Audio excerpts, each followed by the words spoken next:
안녕하세요. 방탄소년단 아레입니다. 오늘은 저의 솔로 앨범 1집인 인디고가 발매되는 날인데요. 그래서 인디고가 어떤 앨범인지 좀 소개를 해드리려고 합니다. 인디고를 처음 구상을 하기 시작한 것은 2019년이고요. 제가 느낀 정서들, 감정들, 고민들, 생각들을 그대로 담은 일종의 일기 같은 앨범이라고 말씀을 드리고 싶습니다. 2015년에는 RM이었고 2018년에는 모노처럼 그동안은 개인 작업물을 사운드클라우드에 업로드하는 또 믹스테이프 형태로 소개를 드렸는데요. 인디고는 저의 첫 공식 솔로 1집 앨범입니다. 저의 모든 음악이 그때그때 저의 굉장히 솔직한 모습들을 있는 그대로 담으려고 노력을 하려고 많이 했고요. 또 치열하게 고민한 결과물들이지만 이번 앨범은 특히 더 좀 김남준다운 앨범이면서 또 다른 시작점이 되지 않을까 그렇게 생각을 하고 있습니다. 앨범 제목을 그래서 인디고라고 짓게 된 것도 이런 맥락인데요. 그간 달라진 저의 성향과 색깔들, 생각들을 표현하기 위해서 모노가 어떻게 보면 가지고 있는 좀 되게 스떡하는 흑백 분위기와는 좀 대조가 되는 느낌을 주고 싶었어요. 또 인디고는 자연에서 온 청바지의 기본적인 색깔이잖아요.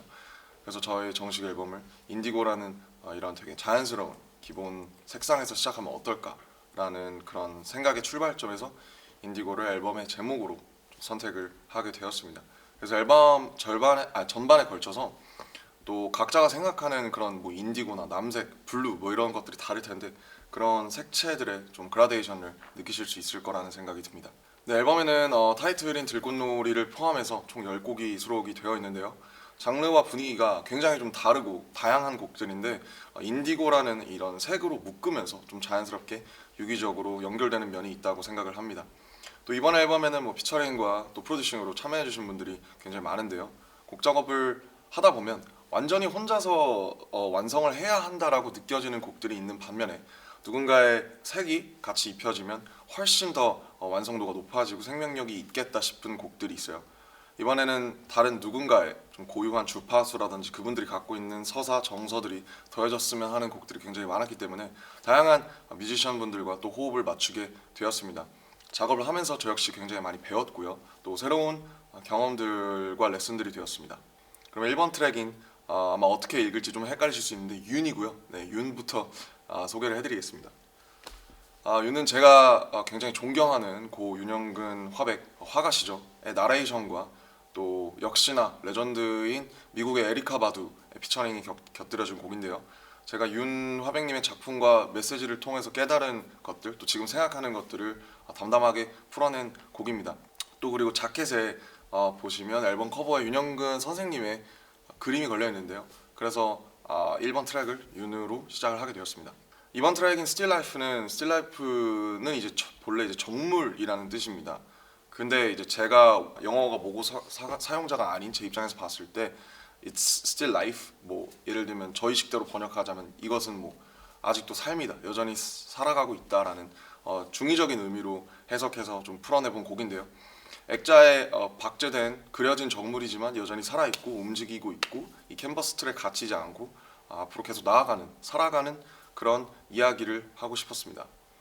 또 사실은 에너지가 좀 있는 곡이라서 좀 펑키한 그런 보컬이 더해지면 좋을 것 같아서 이 부분에서 가장 제가 좋아하는 또 앤더슨 팍과 함께 호흡을 맞춰봤고요. 그 다음에는 조금 더 이렇게 상승 곡선을 곡들이 인트로부터 타게 되는데 타블로 형, 제 어릴 적 히어로인 타블로 형과 함께 하게 되었고요. 올데이라는 곡이 이제 3번 트랙입니다. 그래서 지금 알고리즘 속에 살고 있는 세상, 그다음에 각자의 취향과 테이스트, 오리지널리티를 찾는 그런 이제 얘기고요. 좀 사실 쉽고 편하게 신나게 들을 수 있는 노래지만 또 가사에 담긴 함의들을 좀 이렇게 봐주시면 좋을 것 같고 그런 함의들을 같이 써나가줄 사람이 있으면 좋겠다고 해서 이 방면에선 저는 타블로 형이 우리나라에서 1등이라고 생각하기 때문에 형께 부탁드리게 되었습니다. 또 4번 트랙인 건망증은 완전히 포크인데요. 사실 좀 당황하실 수 있는데 어쿠스틱 기타 그리고 휘파람 그 다음에 작업실에서 있는 책상을 두드린다든지 청바지를 이렇게 비빈다든지 작업실에 있는 장난감을 친다든지 하는 모든 언플러그드한 소리로 녹음을 했어요. 가사 악기가 하나도 없이 완전히 언플러그드하게 작업을 한 작업이고 제가 이 앨범에서 가장 처음으로 작업한 곡입니다. 또 그래서 포근하고 쓸쓸하고 좀 이렇게 좀 담담하기도 하고 그런 좀 것들이 모두 녹아 있는데요. 제가 김사월 씨의 2집을 너무너무 좋아하는데 그때 그 곡을 듣고 같이 작업했으면 너무 좋겠다라는 생각이 들어서 김사월 씨 싱어송라이터인 김사월 님이 피처링으로 곡을 또 풍성하게 같이 만들어 주셨습니다. 5번 트랙인 클로서는 저번에도 같이 호흡을 맞췄던 영국의 듀오 혼내가 프로듀싱을 했고요. 저는 싱어송라이터인 마할리아와 그리고 또 우리나라의 자랑스러운 폴 블랑코 R&B 힙합 뮤지션인 폴 블랑코와 함께 호흡을 맞추게 되었습니다.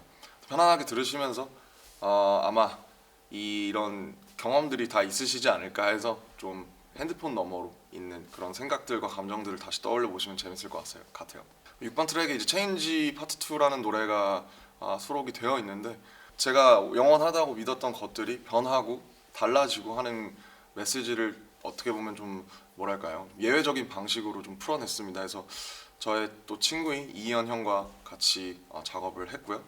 이어지는 7번 트랙 론리는 좀 사실 이게 제일 좀 편안하게 들을 수 있는 팝일 것 같아요. 근데 이제 호텔에서 작업을 하게 됐는데 누구나 살아가면서 한 번쯤은 느꼈을 법한 그림이라든지 여행을 떠나서 느꼈던 그 노바디가 되는 경험들, 그런 좀 보편적인 정서를 좀 편안하게 풀어낸 곡입니다. 8번 트랙 헥틱은 이제 사실 시티팝인데 남자 가수가 하는 시티팝은 많지 않은 것 같아요. 보면 이제 여자 보컬들이 하는 경우가 많은 것 같고 해서 남자들이 시티팝을 하면 어떨까라고 해서 작업을 하게 되었고 저희 오랜 친구였던 콜드와 같이 작업을 하게 되었습니다. 그래서 제가 생각하는 어반한 굉장히 도시적인 음색을 가지고 있는 친구여서 곡이 더 풍성해지지 않았나 생각을 하고 있습니다. 9번 트랙은 타이틀인 들꽃놀이인데요. 화려하지만 금세 사라져 버리고 치울 것들이 많은 불꽃놀이보다는 잔잔하게 피어있는 들꽃처럼 살아보고 싶다라는 저의 바람, 뭐 아니면 혼란 이런 것들을 얘기하는 곡이고요. 체리필터인 조유진 선배님의 엄청나게 락킹하고 파워풀한 보컬이 더해지면서 제가 하고 싶은 이야기의 확장성이 조금 더 확보되지 않았나 생각을 합니다. 그리고 앨범의 마지막에는 넘버 2라는 노래가 나오는데요. 사실 돌아보지 말자라는 얘기는 과거의 그리스 로마 신화의 오르페우스부터 계속 나오는 그런 이야기들인데 어쨌든 우리가 무슨 일을 겪었든 간에 그것이 최선이었고 그것이 당신의 모든 지금을 만들었기 때문에 과거를 돌아보지 말자라는 이야기를 하고 싶었어요. 이 곡 역시도 처음부터 이제 박지훈 선배님이 같이 그 담담한 스타일로 불러주셨으면 좋겠다라는 생각이 들어서 그분의 목소리를 빌리면 훨씬 더 곡의 메시지가 조금 더 설득력을 얻을 것 같다는 생각이 들어서 그렇게 같이 작업을 하게 되었고 굉장히 훌륭한 마무리가 되지 않았나 싶습니다. 인트로 격인 1번 트랙인 윤에는 I wanna be a human before I do some art라는 가사가 나오는데 결국 음악이라는 것도 사람이 하는 거기 때문에 그림처럼 어떤 삶과 어떤 사유와 어떤 서사를 가진 어떤 의지를 가진 사람한테서 나오느냐가 중요하다고 생각을 해요. 그래서 음악이 좋다, 노래가 좋다라기보다는 결국 그 노래를 부르고 쓴 사람이 저는 더 중요하다고 생각을 하기 때문에 인디고도 그런 저의 의지라든지 사유들이 담긴 앨범이라고 봐주시면 좋을 것 같습니다. 또 이제 나오는 순간부터 저는 제 앨범을 더 이상 듣지 않거든요. 그래서 그 순간부터는 관객들의 몫이 청자들의 몫이라고 생각하기 때문에 이 앨범을 들으시게 되는 분들도 제가 느낀 것들을 공유하고 또 각자의 해석과 여백으로 곡의 생명력을 이제 앞으로 불어 넣어줬으면 좋겠다라는 생각을 하고 있고요. 한 거의 근 4년 동안 짧지 않은 시간 동안 열심히 준비했기 때문에 즐겁게 들어주시면 너무 감사하겠습니다. 그리고 뭐 제가 어린 시절 어쨌든 지금 함께하는 분들처럼 그냥 살아갈 때 이 곡으로 엄청난 메시지를 전해보면 좋겠다라기보다는 그냥 한 곡쯤은 당신의 취향이 있지 않겠나라는 생각도 있고 그래서 뭐 한 번씩 꺼내서 책갈피에 끼워놓은 그 은행나무 잎처럼 이렇게 한 번씩 플레이리스트에 있게 되는 그런 앨범 혹은 곡들이 되면 좋겠다라는 소소한 바람을 가져보고요. RM 인디고 많은 사랑 부탁드리고요. 예쁘게 들어주면 감사하겠습니다. 저는 지금까지 방탄소년단의 RM이었습니다. 감사합니다.